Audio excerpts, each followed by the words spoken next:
Hey guys, it's T3 Stylist Ambassador Josh Liu here, and I'm gonna show you just the basics of curling your hair using the T3 Single Pass Curl. So some do's and don'ts of curling your hair is you always wanna start curling your hair where you want the curl to start. Don't start at the end and roll up. Instead, start where you want it to begin. So you'll go ahead and start like in the face framing area, and you'll make sure that you're curling away from your face, and you're gonna just curl using your favorite technique. This is just like the typical ringlet curl, and you're just gonna drop it. And as you can see, you have a nice little bouncy, shiny curl. Another tip when curling to avoid clamp marks is you always wanna make sure you're inserting your hair into the barrel and then twisting towards the end of the hair. So my hair is pointing downwards, you always wanna twist that direction and invert on the opposite side. So I'm gonna go ahead and twist that way, and that way I don't have any clamp marks. And you're gonna always wanna feed your hair towards the opposite side so it doesn't get stuck when you're twisting the barrel.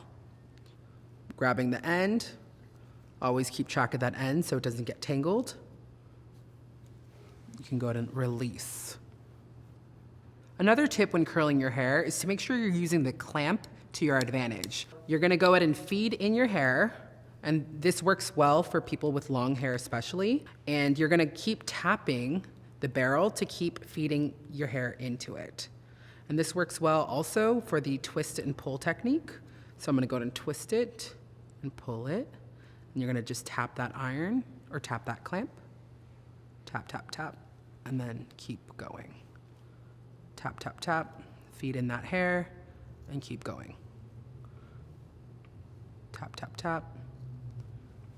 And then finish the end. That gives you a nice little kind of loose wave. So another tip when curling your hair is that you don't always have to use the clamp. So the great thing is that you can always open it and use it as a wand as well. And you can use the clamp for a little extra pressure when you want to create a little bit more of an emphasized curl. So for example, I can grab a piece of my hair and opening the clamp, I can just use it as a little wand.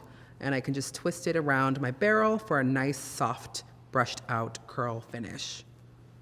And if I want, I can press it down and that'll create a more dramatic curl. And I can tap it as well to give it a little extra pressure against the barrel. And then I can go ahead and just let it drop. And as you can see, super shiny, super soft, and super bouncy without using the clamp. All using the T3 Single Pass Curl.